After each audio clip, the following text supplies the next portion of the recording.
Dun, dun, dun, dun, dun, dun. We're back in Zac. That's right, everyone. It's yet another frame rate that our good friend Zac Schwartz has forced upon you.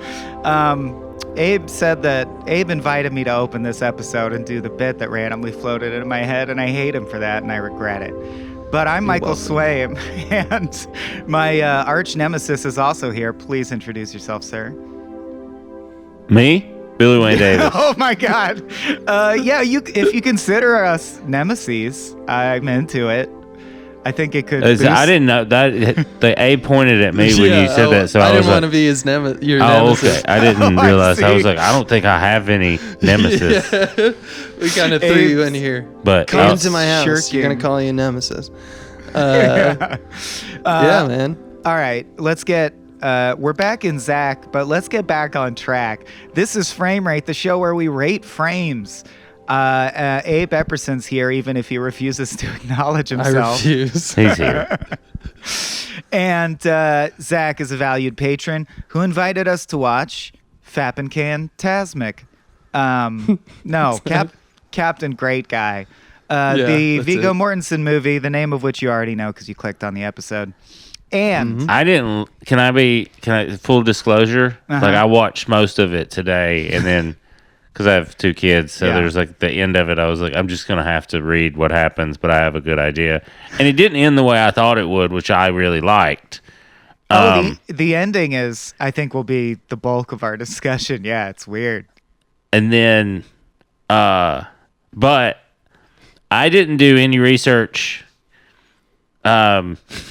on the movie. So in the back of my head, I thought it was the Elton John biop, which is like, it sounds like Captain. Yeah. What is the name of the Elton John one? Sergeant Fabulous, I think. It's something like that, right? Yeah.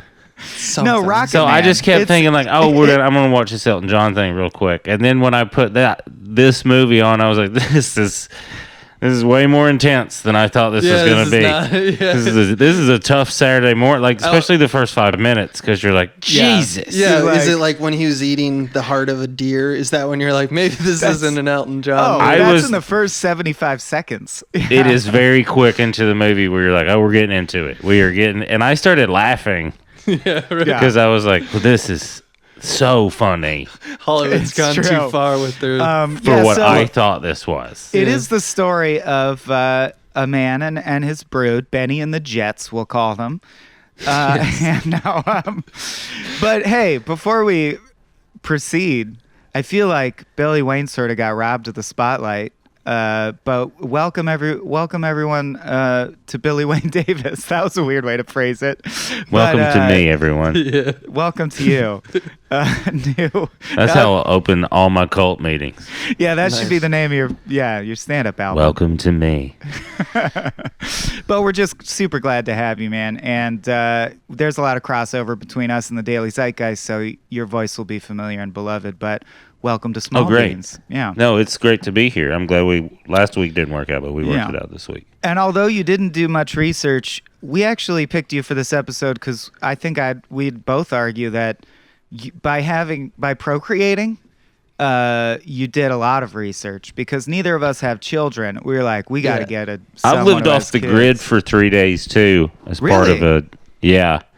You're like a method podcaster. It wasn't for the podcast. It was. I was hosting a documentary like 3 or 4 years ago, and part of the thing was I had to live off grid for 3 days, and I mean I grew up in Tennessee on my grandpa's cattle farm was down the street, so like all this stuff was like none of it was like I think the crew thought like this is gonna be very comical. Mm-hmm. And then the whole time I was like, oh yeah, I know how to do this and this. Like they set aside 3 hours for me to start a fire with sticks because the lady 20 minutes kind of thing. I did it in 5 minutes. Yeah, all right. Because I learned how to do it when I was 12. Mm-hmm. But I didn't tell them that. But I didn't know that they'd set aside 3 hours because I was like, oh, this is. And they said the whole time, they're like, this is going to be so funny. He's going to get so mad. And they're like, 5 minutes. I was like, here you go. Here's the fire. And they were like, what the fuck? We don't have anything to show. I was like, so I'm done for 3 hours? I would have done it faster if I had done that. But no, I got everything. I mean, I lived in Washington State too, so it's where this there is. you go. Shot or I whatever. think I'm gonna ask what everyone's wondering. Did you use the string and bowed twig method where how'd you start the fire? I want to know. I don't know this shit. What's your method? The way I did it was if you take you just take a yeah, well, that is, I mean, lighter fluid. that's the funniest part. Now is like everyone has a lighter. It's not like where are you gonna be? Yeah, I just took a stick and it's basically friction. And if once you get it rubbing together fast enough, sparks will happen, or it'll just get hot enough that then you take just like tiny kindling, almost like pine needles or something like that, that'll just spark very quick. And if you have lint in your pocket, which most people do, or in their belly button, you pull that out. That shit sparks so fast. It's terrifying when you see how quick that catches on fire. Because you're like, oh, it's just in my. That's what clothes. It's in that closet. Yeah. Did you ever use like Doritos bag? No. You ever heard of that? Does that work really good? You ever heard of Doritos? Yeah. Have you heard of Doritos? They're good, man. Yeah, because when I was a Boy Scout, they were like, you pack it up, or you take jeans, you cut them up, and you char them. Yes. And then you put them in like a Ziploc bag. Yeah, because of the spark. Yeah. To get us it's back very on track easy. again. Yeah. It is one of those things where like it's very easy to start a fire, you guys. Yeah, it is. Apparently. It's like nature does it on accident all the time. Yeah, but I commend you for the friction, man. That stuff you like if you don't do it right, that you can be at it for a while. It was like and I think it was a meditation too, to some degree. So I meditate from time to time. So I was like, I understand what this is. Mm-hmm. And yeah, I tried that when I was like 11, 12, 13, and it never worked. Like I could never get it going long enough. But we're here to talk about a movie about some people who also wouldn't know what Doritos are. Is the connection? I think they would. Segue. You think? I don't think in the beginning. Doesn't it take them a while? Would. Like, why would it come up? Other than, I don't know, they seem to know things about, like, import-export and stuff like that. They seem to be, like, keyed into, like, they world steal trade from the grocery and stuff store. like that. So they seem, like, in, like, how capitalism works. Yeah, so... and how bad most food was. Who makes, like, Nabisco or something makes Doritos? I don't actually know. Frito-Lay? They probably know something about that. Foods. But... I don't know. In a nutshell, in case you Conagra. haven't seen it, just so we can like just dive into the themes and shit. But it's essentially just a dad who is completely disaffected with capitalism, played by Viggo Mortensen, and his wife, who we never see, made the decision sometime before the movie started to take their kids off the grid for all the reasons that. Well, I don't want to start unpacking. I'm just going to get the like synopsis out because this is one I think a lot of people won't have seen. And they have a whole mess of kids, 5 or 6 or something like that. They have a lot of kids.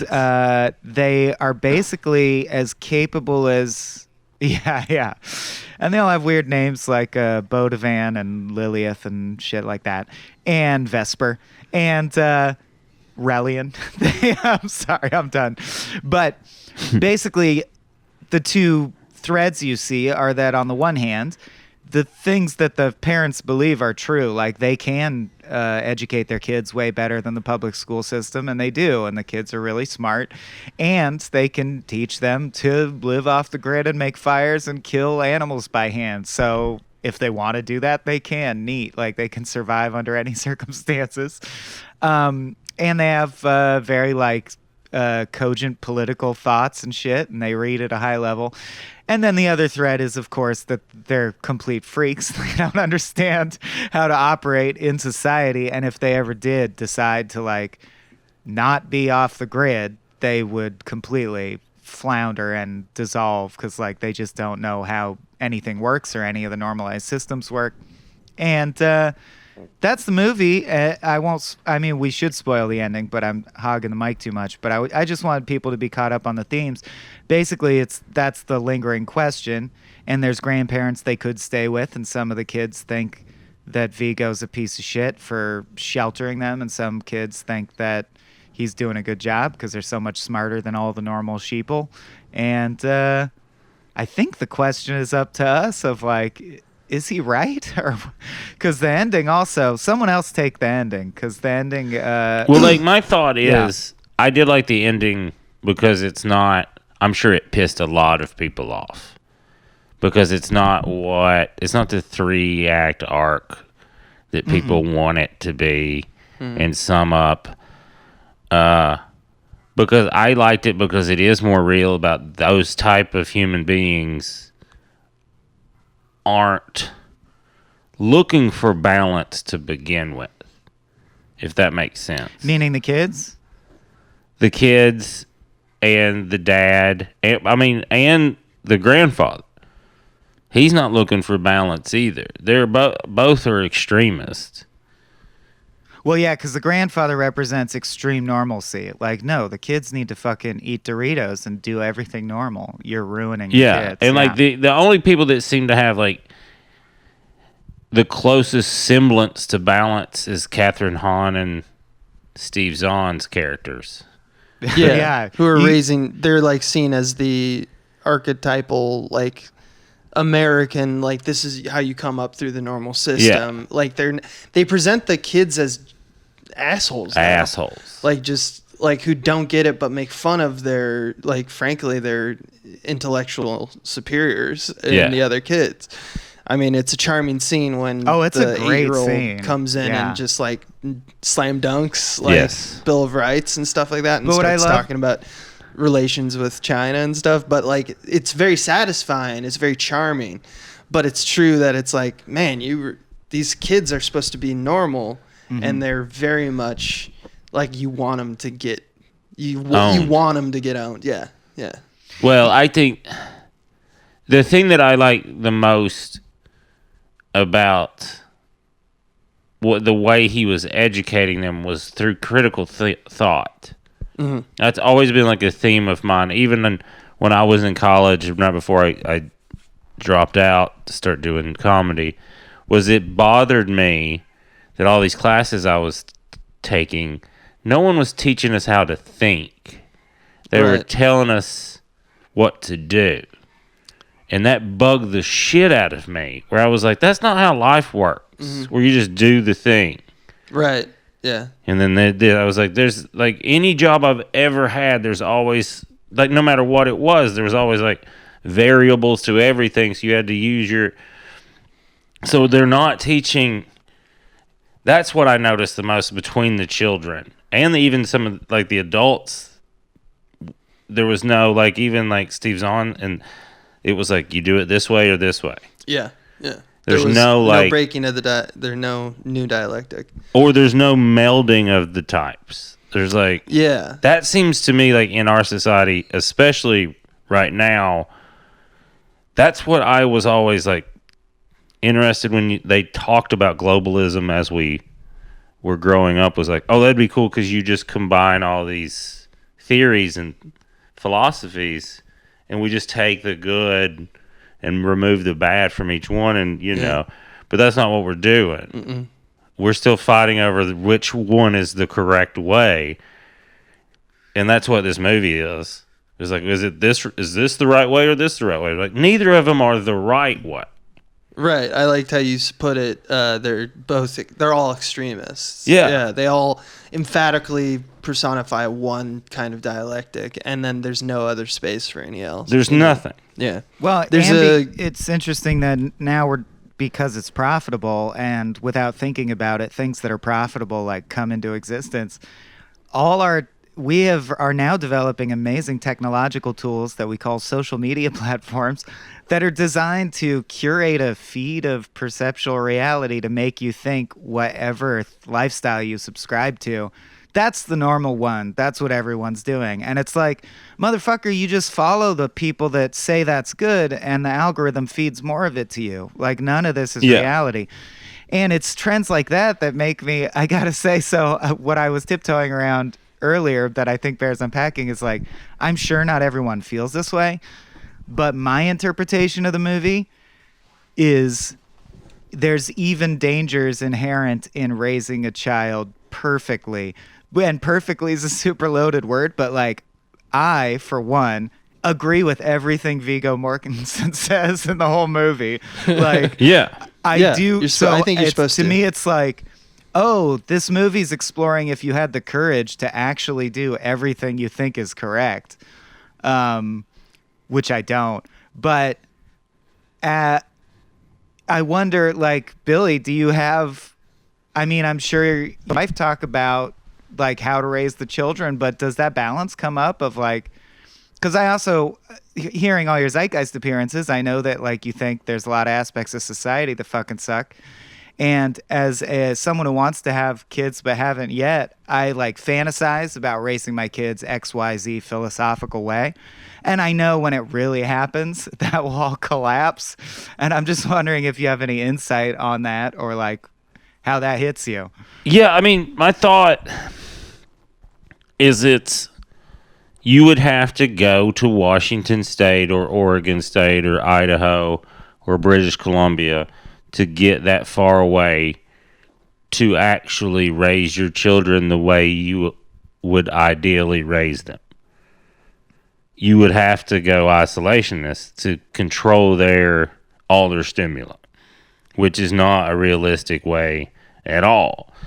So what you have to do is just accept that you can control so much of what goes in them. And then the rest, you have to kind of steer and teach them and give them tools to properly handle all the stuff that life throws at them when you're not there. But like you're saying, like critical thinking to allow you to adapt to any situation. Yeah. Yeah. Like my parents, I think both my parents are educators, so I think I had that. And I've just recently started talking about it, where it was like I was very frustrated growing up because my dad was big on anytime I would come with an opinion I'd formed of like just questioning the shit out of it and be like, well, what's the other side? Can you understand why the other side, why this guy would think this way, blah, blah, blah. Now, is he wrong? And just like, you know, when you're trying to develop some kind of personality or a worldview, you're just like, fuck off. Mm-hmm. Let me just enjoy what everyone else is thinking. Right. Let me be part of this mob thing. But it was like, it's a gift now that I was taught critical thinking so I could understand every side. Right. It's actually, there's a great scene actually or short scene that happens that actually exemplifies that when they go into town the first time before they get the news about mom dying, mm-hmm. and he gets like Bo gets his letters. There's a tete-a-tete that happens between him and Viggo where it's like he's like I think he calls him he calls him a Trotskyist or yes. Trotskyite or something yes. like that. He's like, it's technically Trotskyist, and no, I'm actually a Maoist now. Yes. Because it's like, even though they're very close, it's very important to Bo that he has an identity. Like, yes. Even though, and that identity is only respected, a Marxist would despite call the a fact Leninist that a it's all Trotskyite.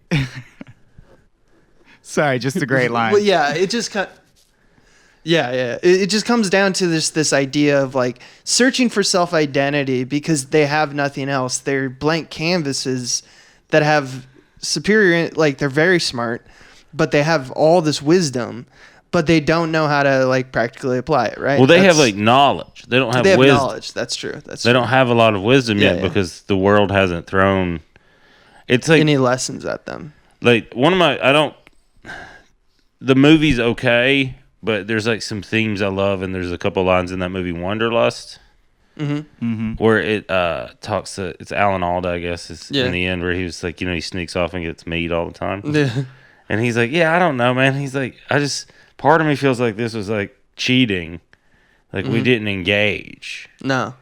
And I was like, I feel like there's like there needs to be a balance. Like ideally I would own a farm in Humboldt County and live there half the time growing weed and all my food and all that stuff. And the other half, I live here, you know, fucking around with the entertainment and stuff. Yeah. Sounds appealing to you. That sounds like a balance to me, where it's like quiet and then I can still go and engage. Yeah. Which I think is like kind of what the world... What was your educational upbringing? Were you public school? Oh, yeah. My parents are public school teachers, so... Oh, okay. There you go. Yeah. Teachers. Yeah. Yeah. My dad's a high school football coach. and my mom is an English teacher. I like that. There's another scene about kind of what we were talking about earlier about the theme about between Relian, who kind of represents the like antagonist core of against Viggo's kind of lesson. Yeah. You know, he's like the rebellious type. And he has a question about what kind of... They have a thing where they, instead of celebrating Christmas, they celebrate Noam Chomsky's birthday on Noam Chomsky Day. There's some annoying parts of it's it. Yeah, and so they have he says, Relian asks of the group, essentially, what kind of crazy person celebrates Noam Chomsky's birthday like it's some kind of official holiday? Why can't we celebrate Christmas like the rest of the entire world? To which Viggo says... You would prefer to celebrate a magical fictitious elf instead of a living humanitarian who's done so much to promote human rights and understanding? Okay, let's have a discourse. It kind of goes back to that okay, let's have a discourse, to me is kind of important, but in this movie I do feel like it's like the fact that the two girls speak Esperanto and the rest of them don't. Yeah. It's a little bit so much in your face that you go like, okay, yeah, so you're doing the right thing all the time. You're so smart. Couldn't agree more with the heavy-handed part of the movie. Several times, like, I rolled my eyes where I'm like, I mean... Yeah. Sure, this is utopian, because it is this extreme version of what's happening. They're learning quantum nuclear physics, you know? Yes, and getting into every one of the Ivy League schools. Well, exactly. That doesn't But at every happen. level, No. I do appreciate it for being one layer more sophisticated and intelligent than I expected a movie with this theme to be. Because the movie I imagined from the theme would be that it would be obvious what the flaws in Captain Fantastic's worldview are, because it would be like, well, yeah, blah, blah, blah, but he's so severe and unyielding, and he tells them you have to do what I say because I say so, because we're scared of the world. And it's not that. It's the annoying in the way that Billy's dad, it sounds like, is, where you're like, damn, I mean, he's not wrong. It's fucking frustrating, but he's doing what a psychotherapist would encourage you to do at every instance. He's doing what good teachers used to do. Right.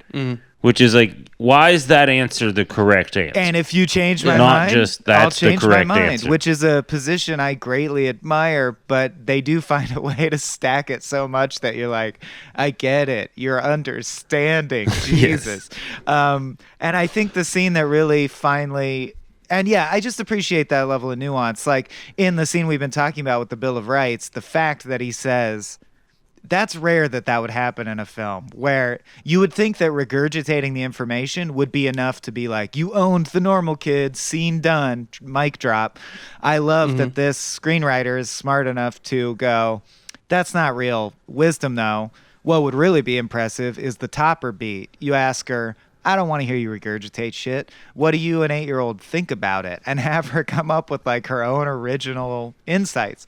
And by the way...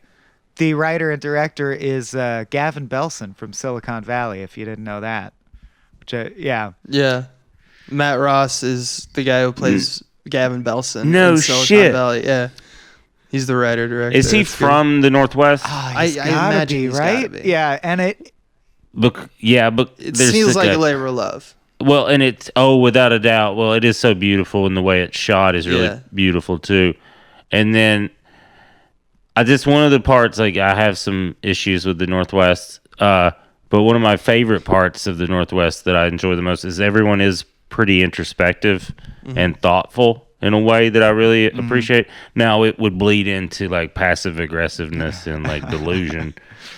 Yeah. But that's because of the weather a lot. But, like, that, when I was watching it, I was like, this is someone that grew up here, and so it rings authentic. has always dreamed of making a beautiful movie, and did. It's like when it is a beautiful Jim Rash... It captures Portland really well very quickly, I thought. So does Green Room, though. It's an interesting dichotomy in Portland. He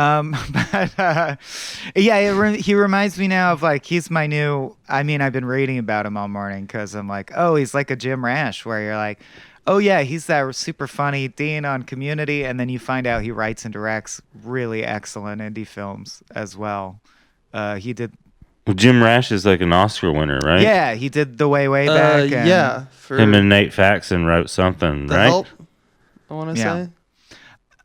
Something like that, where it was like, yeah, that dude he has an Yeah. Oscar, and people are like, what? You're like, yeah, isn't that cool? Yeah, Matt Ross was. I'm reading it right now. He lived not only in the Pacific Northwest, but he grew up. His childhood was an alternative, off the grid lifestyle. Interesting. Okay, so this is his like memoir, He kind of came from fictionalized memoir. I imagine it's not 1-to-1, Yeah. but a commune So of it's some kind. Yeah, There's a lot of odd. the up insights are very. Yeah. Have you ever been up there? Not me personally. I come from Northern California though, and there's a little bit of that bleed down. Yes, it is. Yeah, especially in the farmland and the inland. Well, you guys understand the. It's truly wilderness Yeah, up there. I love because it. it's so vast and big. Yeah, It's I so miss like it so much. You know. yeah. I try to go up to at least Humboldt in the woods at least once or twice a year. Yeah, Michael and I have this because Michael and I have known each other forever, and we would on occasion, with groups or whatever, go on camping trips. And he grew up in Southern California, so he thinks Chaparral is gorgeous, and I don't. is. Yeah. No, But I don't. like when I think That's a camping, lie. I'm like, where's my fucking trees? Yeah, no, that- I want a brook that I I have want to some go over desert. a log. I call them my sand people friends, where they're like, what they talk about. I'm like, that's not what that is. They're like, yeah, it is. You're like, okay, but Okay. Like kind I'm not gonna try to make fun of nature. It's cool. but that's not camping. Wait, It's not have I been camping. There's nothing that disconnected? Do you can guys get hear me? No, Yeah, we Okay, hear you. because We're just this ignoring you, Abe I is think. just slinging fucking lies. High desert camping is great. Chaparral is bullshit. Everyone knows Chaparral is bullshit. People who grow up in Southern All California right, know what do you it's like, bullshit. man? Lake Quinault in Washington is excellent. Okay.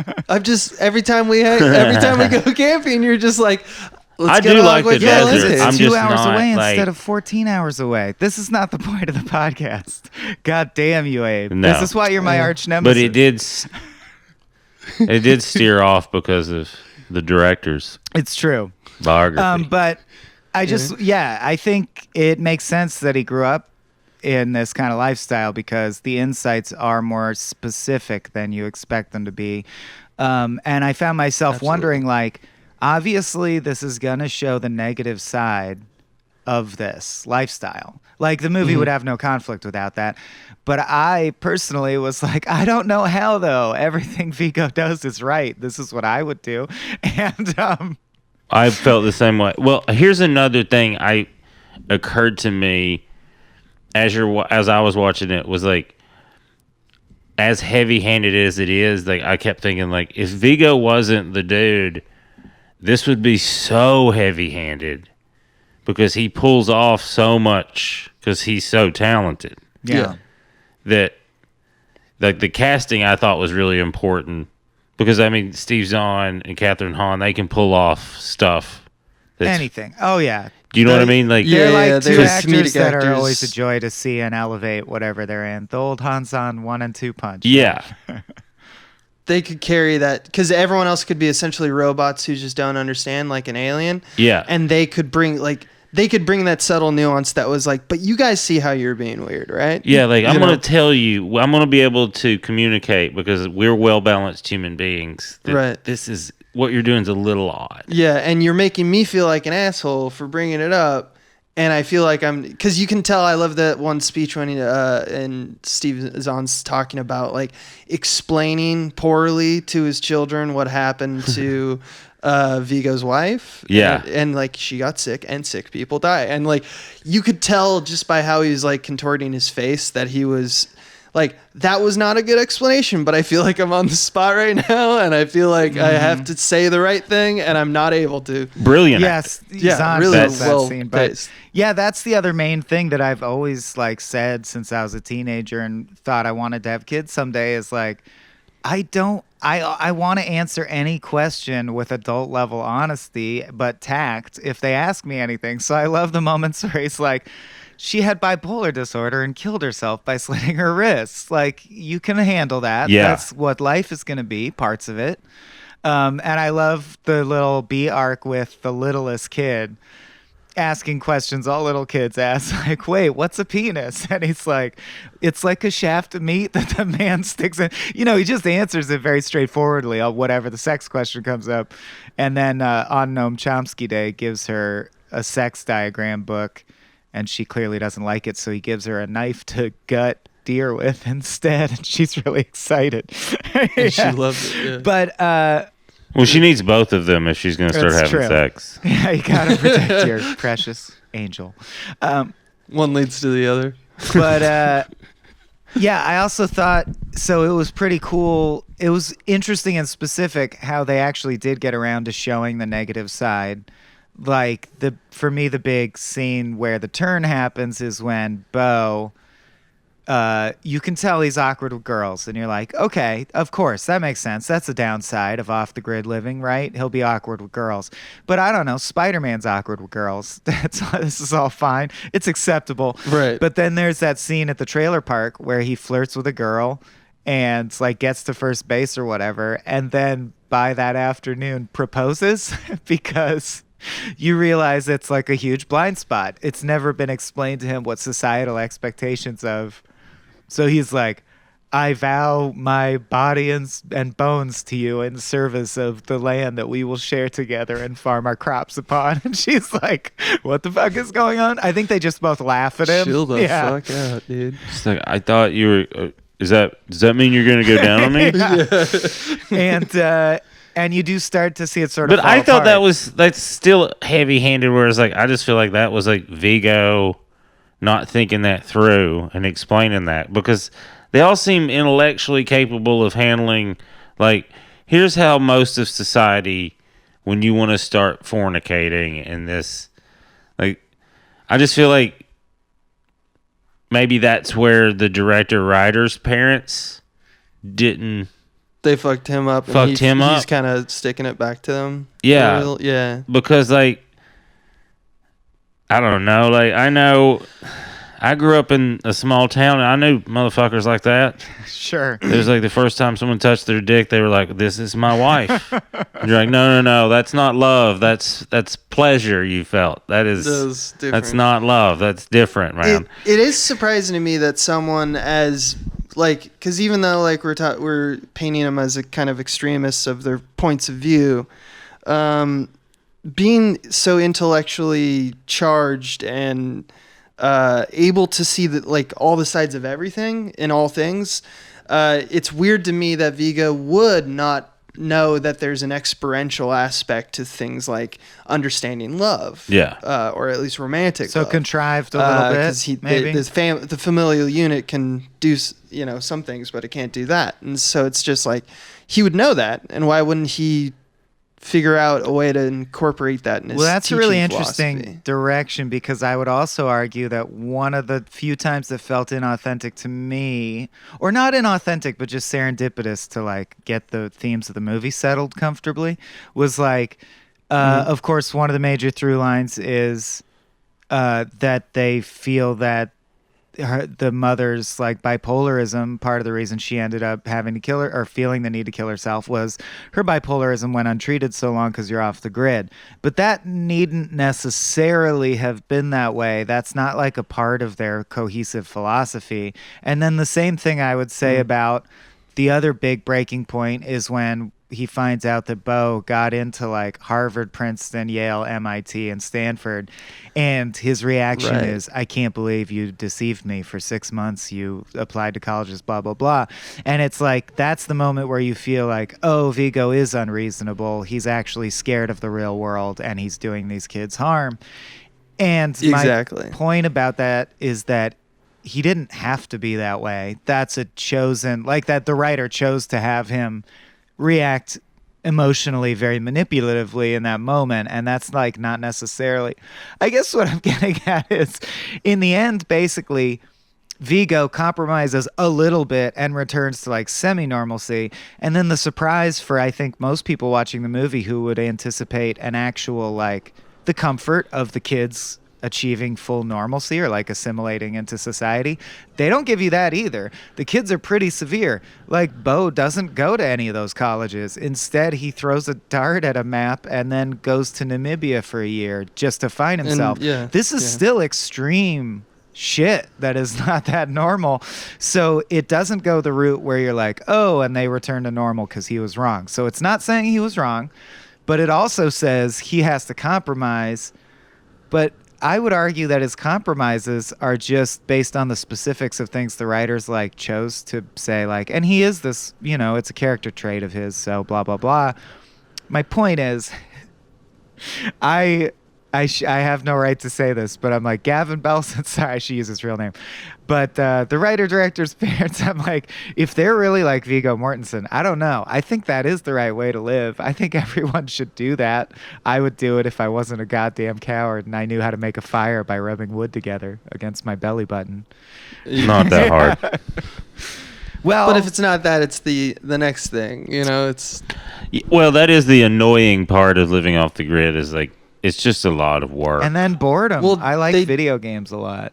I don't want to not have them. The boredom part, I didn't mind that there was not that much boredom, honestly, because... You find shit to do.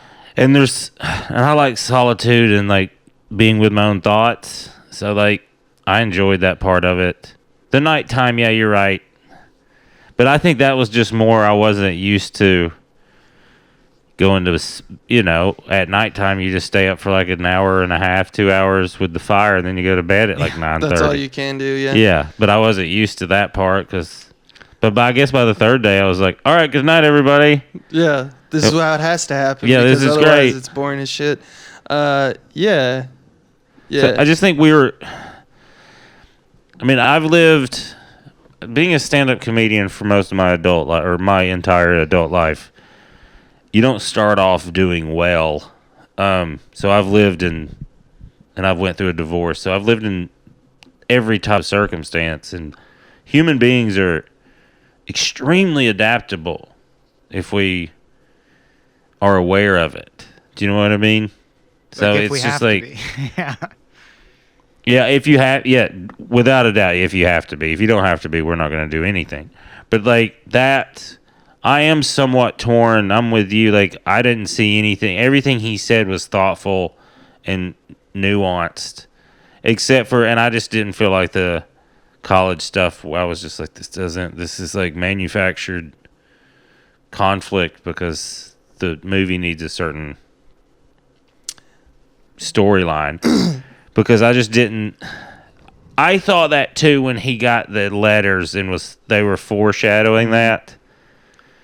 But it's like, what happened and that's to the when Viggo who would say, "Oh, so you really want to go to college? Well, let's talk about that." It's like, Let's he have a had to discourse. turn into a dick Yeah. to make Act 3 happen. It just felt kind of arbitrary. Yeah. Yeah, I didn't like that. I was just like, was one of those where I was like, this what? No. I think we're right. I think I share the same point of view, but I do want to cut him some slack because remember, this guy's dealing with grief. Yeah. He's dealing with big changes. He loves the experiment, and he has verifiable proof as written letters from his wife saying, like, I love the kids. They're amazing. Well, yeah, and that is a valid point. And he sees it all crumbling down. If you are dissociated from society, your support structure is just, like, from an efficiency standpoint, less people. And life is hard, and people have emotional dimensions. So, like, if everyone in this family is only dependent on the dad and the mom's gone now, he can't fucking be perfect 1,000% of the time. What happens when? And if you are a part of society, you just have more people to. But I guess I'm just arguing for an off-the-grid commune. I'm like 45 people. That's all you need. 45 people. Don't buy corporate I think the movie does it. You just need a balance. You just need to come off the mountain, once a week. Just socialize and stuff. They had it figured out about 150 years ago, except for the slavery part. But if we can just go back to that communal, like, hey, how you doing? Like that kind of thing. I mean, even the way we grow our food necessarily isn't the correct way. If we went back to a communal way of doing that, I think, just growing crops that grow in your area and for each other, everyone, like, I think a lot of disease will go away too. I mean, it's all fucking tied so together. You're anti-trucking but it's the jobs, balance. is what I'm hearing. And I just have a hard time with that. How they didn't talk about a balance of any of this. It was all extreme.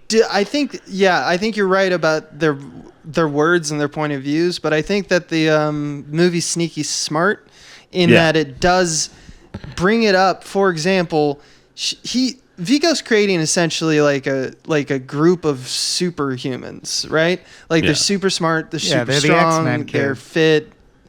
Yeah, they're basically like poet warriors. They're poet warriors. Yes. Yeah, that's a great way of putting it.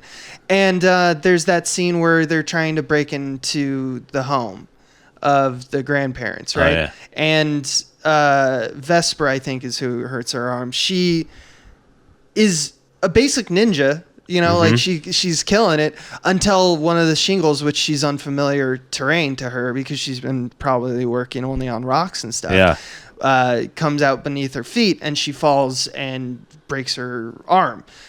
It's that kind of thing where it's like nothing is going to prepare it. Like you're going to go and if you're going to never go into society, Viggo, you're teaching these kids perfectly. But if they choose to go into society, they're not going to be aptly, Well, and they do the free food mission. Yeah. Which is... They're literal stealing. Like, he's doing things that we go like, yeah, stick it to the man. But we're peering from it from our normal place and wishing in society. We had the bravery where we're to like, do yeah, that. fuck those. Let's fuck with Chick-fil-A, that shit. Yeah, etc. Yeah.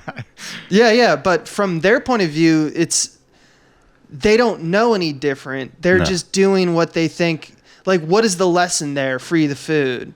Like, that is kind of a haunting it kind does of like... breach also, like, the consistency of their philosophy, because you would think he would understand, like, if corporate processed food is evil, we don't want it. Like, they should have farmed some shit and brought it with them on the trip or whatever, I don't know. There are moments of...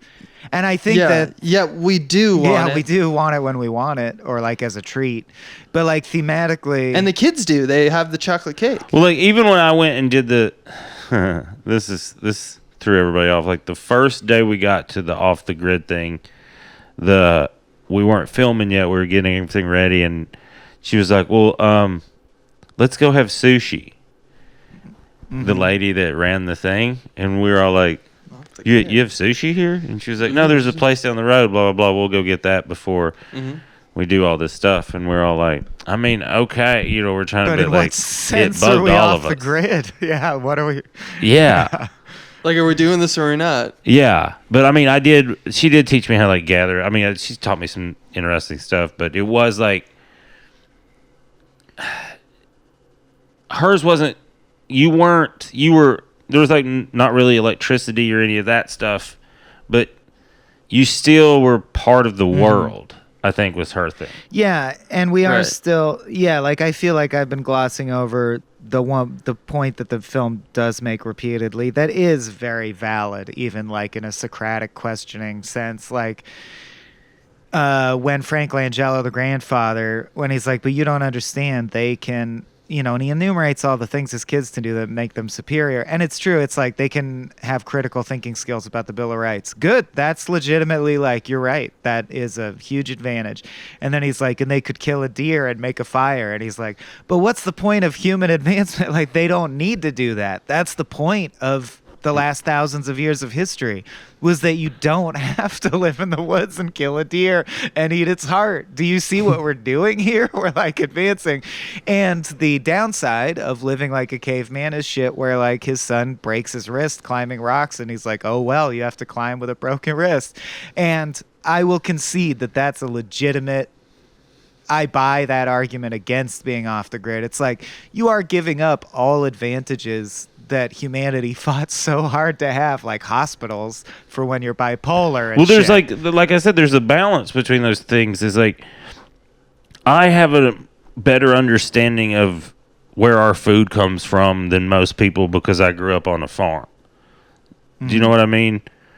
So, like, I have friends that grew up in New York City that don't truly understand how the sausage is made, to use a cliche. They don't really understand it. Yeah. And that's why when they see some video and they're like, well, now I'm vegan because I saw a video of how meat is made. And you're like, you didn't know that that's how they do that? Like you were in your 20s and it never occurred to you, like, where's this hamburger come from? Like, it's not round when it comes out of the cow, motherfucker. That's not how that works. Like, it's not even ground. Yeah, I had a friend, his job in high school was he worked at a slaughterhouse and he would shoot cows in the head. Oh, man, I can top that. One of my uncles, his summer job when he was 16 was to stand with a sledgehammer and, as the cows came down the conveyor belt, kill them with a sledgehammer.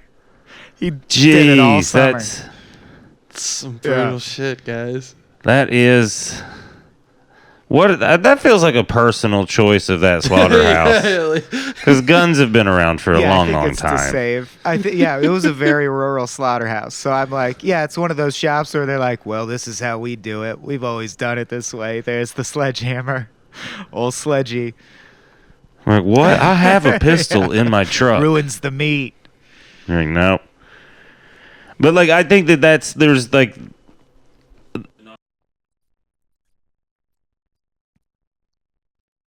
won some awards. America. Do you know what I mean? It was all... Mm-hmm.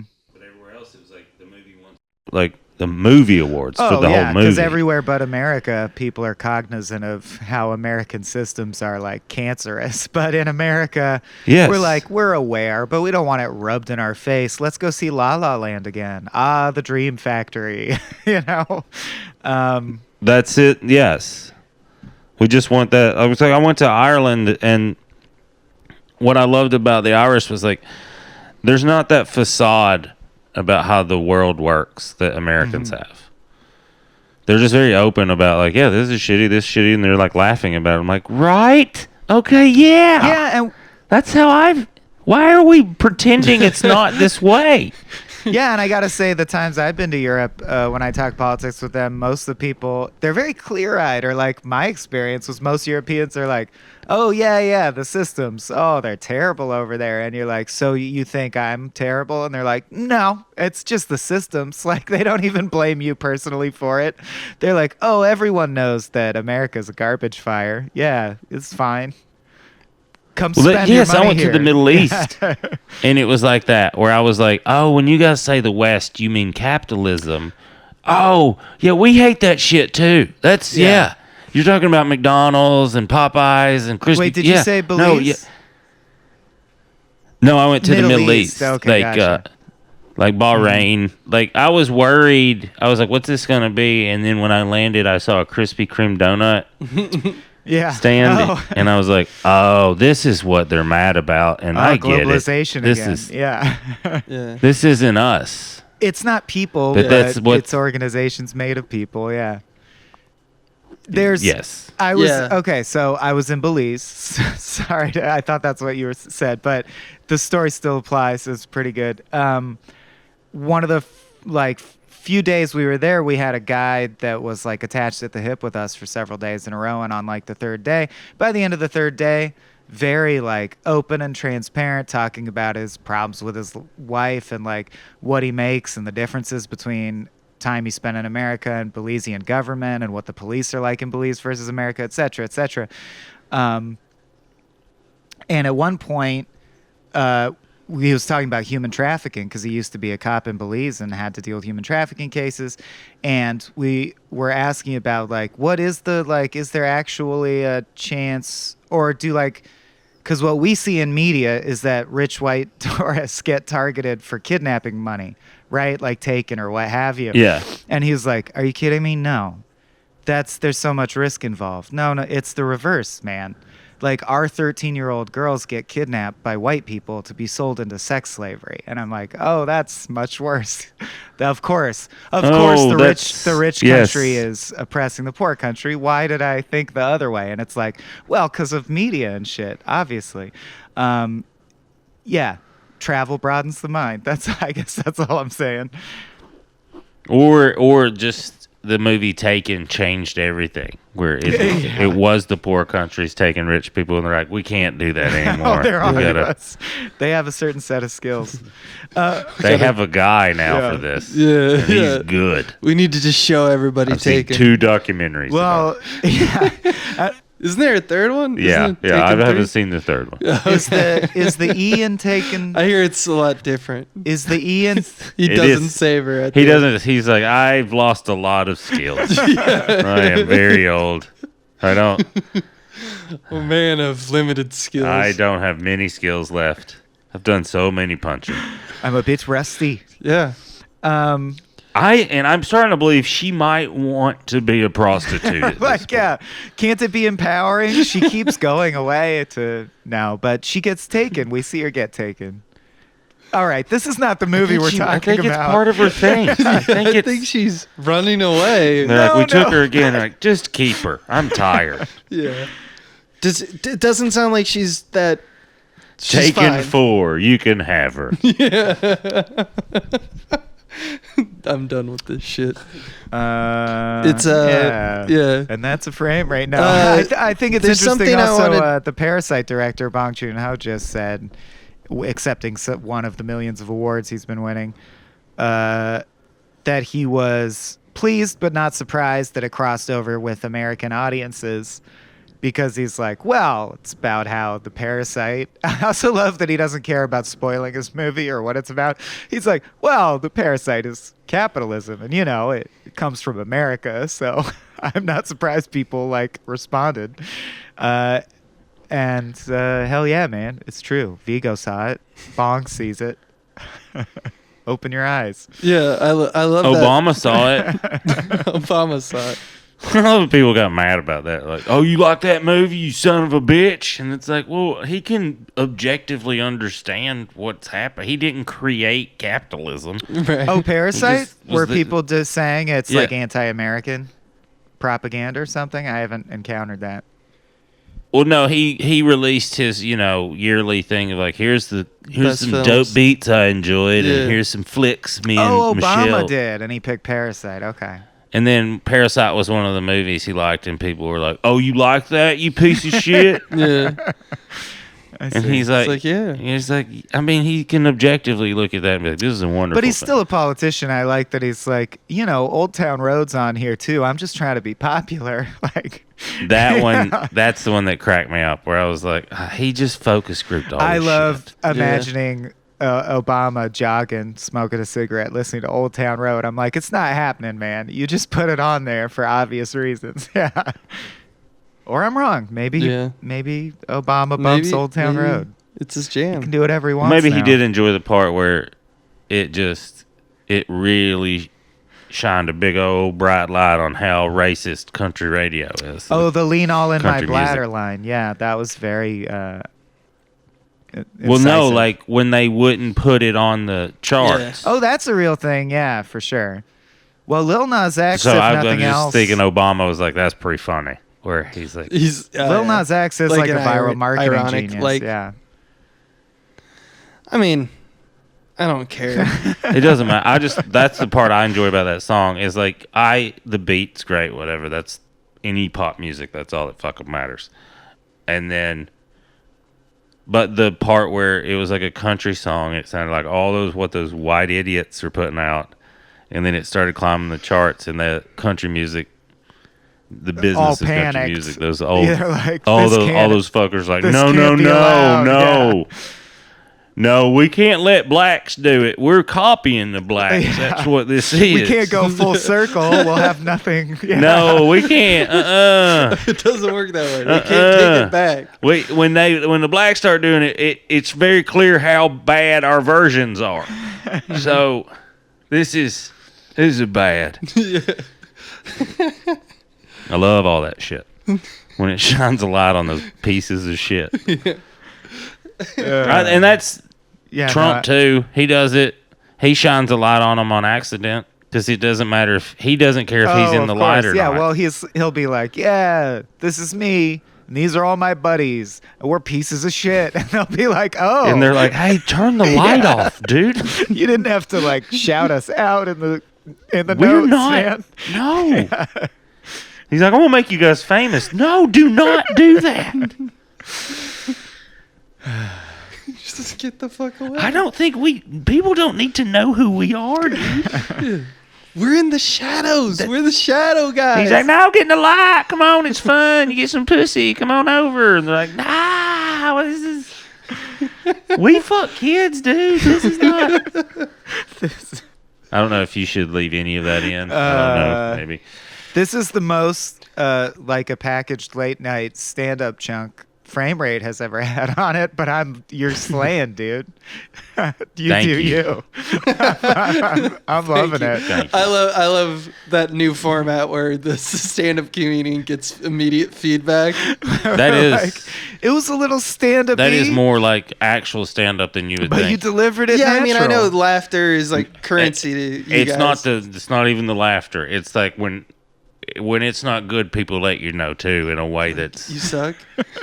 So But does I've someone heard say you, like, "Whoa, who is that? Is that Billy? Stop doing your thing. You're killing it, man." Like, no, they're never like, you're doing good. No. Or every now and then you'll just hear somebody laugh and be like, this guy's good. Yeah, that's the ultimate. But if you're doing bad, they do let you know. Like you'll just hear people be like, this is, because it's usually really quiet and you just hear somebody be like, this is not good. This is hard to watch. That was the funniest one I ever heard. It was like early on, I just heard somebody go, this is hard to watch. and you're like, You think I it's hard to watch? hear It's hard you, to be sir. up here, motherfucker. Did okay. You ever prayed for a sniper silently? That's what I'm doing right now. Question, Billy Wayne, do your Yes. kids believe in Santa Claus? Well, one is turning 1, so I don't think he has a all right. concept. And the other one, he's 10. He doesn't come out and say he doesn't not believe, because I think he's still under the impression, like, as long as I act like this motherfucker gives me a present every Right. year. right. He doesn't understand quite yet that it's gonna happen anyway. I think he does. But I mean, But I think he's just playing his cards correctly. right. I think that's Why? Because you're gonna change your operation the second that he like cops to it. I think he's just being like, I would rather just not rock the always boat. keep up Don't this. rock the sleigh. Yeah, exactly. Like, this dude keeps showing up. It's I know he's not real. My son's a very smart little kid. But he's Thank like, God. but I don't know what the system I is did the fully, Forrest so Gump thing why where his fuck partner's with like, the Is he system? smart or is he like me? Yeah. Did you experience any guilt about that as a lie? Or is it no? Okay. Fuck no. Well, you see I what have I'm friends getting like, at. I'm never gonna. I'm like, it's a goddamn game. Well, the theme of the Let 'em movie have a though game. is you're not supposed. You know what I mean? Like, did you seeing this movie and thinking that Viggo has a lot of good points? How do you feel about not incorporating any of those into the way you raise your own children? Well, I think Viggo's thing is like time and a place. Like, yeah, if you're raising your kids in the woods, you have to teach them about some parts of life that kids in the normal society don't have to know about that young, because they're sheltered and stuff. But like, there's like social things where you have to teach them certain things at certain times because it's about to happen. Yeah. More, Although I think that kind of stuff, or how to handle these things when they come up. But like, I just think that pure honesty thing, I think we all have that question is like, what is a good lie? What's a bad lie? And like, we all kind of, as you get older, you understand. And I'm not a good one to ask, because the hillbilly in me is just pretty honest. And like, I lived in Seattle, and they're very passive aggressive in that city. And I didn't care for that way of handling problems, because I would much rather be like, oh, what's our problem? Let's talk about it.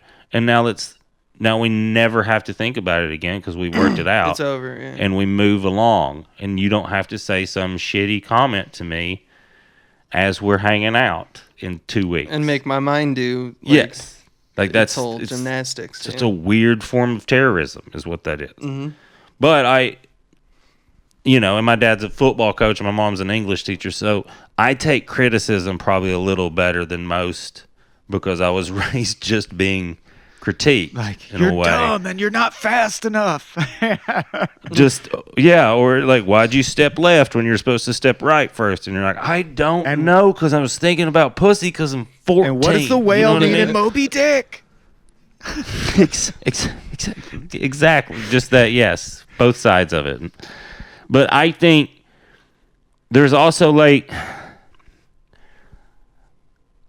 I like Thomas Jefferson, and I know he owned slaves and did I know he wasn't like perfect. He did some, but that's an understatement. But yeah, go on. I understand. I like the way he he understood the many nuances of society and the way the world works.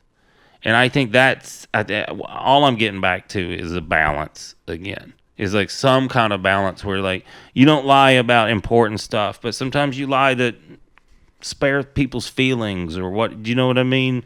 Or if it's just like you don't lie, you just don't say anything. But that also, I think that makes sense. I think it gets back to the thing of like the movie presents two extremist views of life, and one is enshrined at this time and place as the normal one, and one is like a throwback or is like weird. But neither is objectively right, like you were saying at the top of the episode. And it sort of highlights how society can normalize anything that it's mind-blowing to me. Like, okay, so if you know what I mean, like if I commit a murder now, part of the consequences I'll suffer are the level of guilt I feel about how wrong it is to commit murder based on my beliefs that were created by the time and place I grew up. So it's just like interesting to me that Thomas Jefferson did understand all those things and was a luminary and thinker with great insight and wisdom. But by my standards, by what I believe and was taught, like he is also a human being who committed rape hundreds of times in his life. Yeah. That's fucking crazy. And he didn't even experience probably the guilt in the same way that I would. He didn't think it was. Like, he didn't think of it that way. But by my standards, he fucking committed rape hundreds of times and then wrote the Declaration of Independence. That's crazy. And I don't think it speaks to, I'm not coming down on, so it's forgivable, or, so he must be condemned. It's more just like, isn't it crazy how society, not even that long ago, social mores can just like be completely alien. Humans are so adaptable.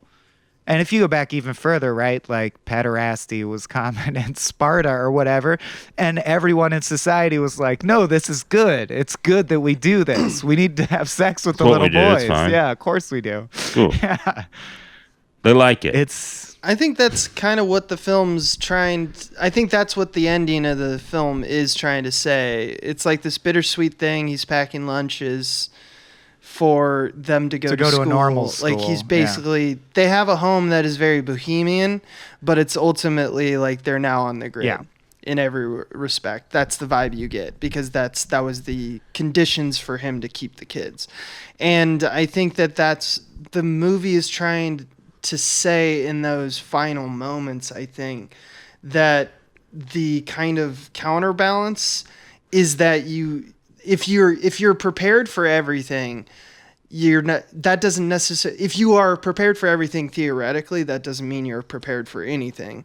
Yeah. Because when you actually go in the world and, like you were saying, there's new kind of things being thrown at them. They're going to put it into the old, like they're gonna, like, I don't know. Everyone's brain kind of works a certain way where it's just like, okay, so this is what I have to do. Like they even do that when when Relian hurts his arm. And he says, okay, stop. And then that's an acronym for like how you get past this moment. And that's an artificially created, a very effective artificially created method to get through panic and shock. Now, that's not how, so it'll be foreign to someone who is taught only that and only interacts with people who know how to do that, that if someone is hurt and they're just interacting with a normal, quote unquote, normal human being, and they don't operate that way, they're going to not understand how to interact with that person in an appropriate way, because they're going to be like, well, you just do your stop thing. Why are you freaking out? Why are you screaming? This is all going to be new to them, and that's going to make them like less human in a way of speaking. I've always liked and been drawn to the way the military goes about getting things done, because it's so efficient, but their end result is to murder and kill and take over things. So like their whole point, like I could never be in the military because I have a problem with authority deep down, and then also like I could probably kill somebody if I had to, but I don't really see the point in it. Good. You know what I mean? You know what I mean? I know what you mean. So like the military is probably not for me. Like my friend Jesse Case always said, he's like, I would love to do all the Navy SEAL training. It's just like, I don't want to do the mission. At the end, you're obligated to no. go kill people. Yeah, it's the deal. Yeah, you have to. Yeah, that's why they train you and give you all those cool skills, is because then you have to go kill people. You're like, I knew there was a catch. I was just gonna flip around at parties and this shit. This is awesome. Yeah. Oh wait. We gotta kill other human beings that have done really nothing to me ever. So that's gonna be. I'm the bad guy. If we could put that motherfucker from 3rd grade in there, I could do it. I'm still mad about it. That's the kind of human I am. But I think that's that way of like, he's teaching them to be like, this is how you have to keep moving forward in life. But it's like, that's a survivalist way to look. In society, we're not trying to survive. Do you know what I mean? It's like those people. It's like how you become a billionaire, is that you're in constant survival mode, stacking millions of dollars. Way past the point where you need to keep doing that to ensure your survival. Yeah, it just stays on. Yeah, it's like kind of the agreed upon zero-sum game that everyone, like, if you believe so deep down that everything's so zero-sum, then you're gonna try to game theory. Yeah, and you're gonna try to one up people, and the problem is there's no room for empathy in that condition, because if it's everyone is taking your thing, then it's you versus everyone. That's what you see in this town a lot. That mentality. Sure. But, you see it in every town where you're just in certain degrees, but like I think the money presented is, and it's open here. It's very like people are shameless about showing that aspect of themselves here. Well, and it's fascinating. That's the thing I think fascinates me, is like they can't turn it off, where it's like, I have a number. When I get to a certain number, one day, motherfuckers are going to look around and be like, where have you guys heard from Billy? And like, oh, he got that number. He's gone. Yeah, he's done. Like, I don't need, I realized 4 or 5 years ago, I would never have been on social media if I wasn't a stand-up. So you're going to Rick Moranis it. Like, I love that. Or Richard Simmons, where some of y'all are like, and I have to be like, stay away from my house. I love they launched the whole podcast, and the answer was, I retired. Leave me the fuck alone. What are you doing? Leave me alone. I gave you so much. Now, and I think a lot of it's because I'm an introvert naturally. So like the idea of just going and not coming out, you're like, oh, that'd be great if you have enough money and just have to. Man, that speaks to me. I have the same bipolar interaction with Twitter as well, because like I'm not a stand-up. I don't, I'm a director. It's good to be on the grid. Yeah. But like Twitter isn't important to that job at all. But a lot of my friends, almost exclusively my friends, are comedians. Yeah. So everyone does it, and I want to like be a part of the gang or whatever. Yeah. So, but every day, every tweet, I basically look at it, and I'm like, what the fuck is this? What is this? What am I doing with this shit? But you have. I'm the only one he follows, so it's pretty fucked up. That's amazing. That's every tweet. He's like, "What the?" I unfollowed everyone a while back just to like restart. Oh, and like it bothers some people in this weird way where you're like, "Dude, we're still talking. Like, You're telling me right now that bothered you. Like, it's not like we're not friends. Yeah, sure. It has nothing to do. And he was like, I thought it was like a weird power move. I'm like, what power dynamic do we have over each other? Yeah, right. What are you talking about? It's like, I just didn't want to. And most of it, I was just curious if I followed no one, what would come up on my feed. And they still put shit up on your feed. Of course. Yeah, because you got to get you hooked. Got to get you on the vein, man. That part made me fucking insane. Where you're just like, oh, you Makes motherfuckers. you want to go off the grid. That's what I'm saying. It's like, Yeah, Vigos, I'm about to Vigo the shit out of Vigo's this. just so much more sympathetic of a philosophy than the billionaire philosophy, where I'm like, I get why to not go off the grid, but when he goes, well, my argument for going off the grid is capitalism is poison, I'm like, he's not wrong. He's not wrong. No. I liked how he handled grief. You just go bathe in a waterfall. Oh, I loved. And then you go tell all 8 of your kids that mom killed herself. Your mother has killed just say herself. It. Just You're say just like, that's like the beginning of the movie. Yeah, and Yeah. I love. It's very that realistic. I had on at 9:30 a.m. The one little where I kid, was You're like, like, oh shit, this day. not Elton John. This is not Relian the right man. trying to stab before we him start and to stabbing the cabinet over and over and going, I fucking hate you, I hate you. I loved that. That was great.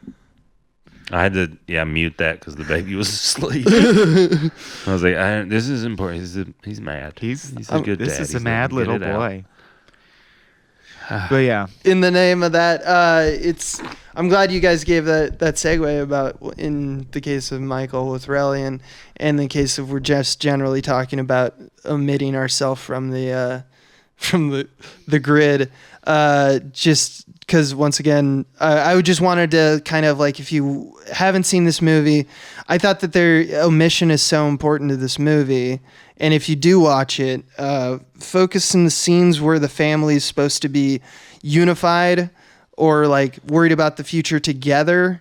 And like it's like them as like the tip of the spear against everything else. When you look at those scenes, there's always the rebellious son, Relian. From a directorial standpoint, I think Matt Ross, what he's doing there is he chooses to not put Relian in those shots. Like, it's interesting that Relian is only in a shot, even in the wide shots, if he's going to have something contentious to say in that scene. Take, for example, when they sit down for breakfast the day after mom dies, when they ask if Ben is going to be arrested, whether or not they'll take them from Ben. Like, are they going to take us? Because, like, if you're arrested, right. then And he we don't says have that's mom. possible. That's how society works. Yeah, everyone kind of dwells on that for a beat, and then the conversation kind of ensues. Despite being there, like, he's having breakfast, there are no shots of Relian, because at this point in the movie, he would be coming up with like, well, maybe that's good. Maybe that's something we should do. So it's just interesting that while we're talking about how the conflict of this movie is created kind of by these extremist points of view, the kind of kid who actually does get it, who understands that, like, I do like what we have here. I do love mom. I love dad, but like, you gotta send us away. Like, that's the young kid's point of view. Like, I don't want, this is a not realistic lifestyle. I don't want to be here. And he's got the solution to the movie. There's at that kid knows instinctively there's no such thing as utopia. Yeah, exactly. And he's read that, or he's gathered that, and he's he understands. Like, yo, motherfucker, you can't do what you're doing. He's also the one who flat out says the message that Viggo goes, you know, you're right, and he tips the scales. If he's not in the wides or he's not given a close-up, his conflict or his aspect of the conflict isn't brought up in the audience's mind. So we're just watching the movie like dummies going like, all this conflict makes sense. This all makes sense. But the reality is the movie's over before it even begins if you just listen to this kid. Well, exactly. And it's, yeah, you have to create conflict. Of course, in a as utopia. we should. It's stories. You have to. You have to. It's fun. Like, I had a class in college, and this is one of the catalysts where I was like, I'm going to burn this place down.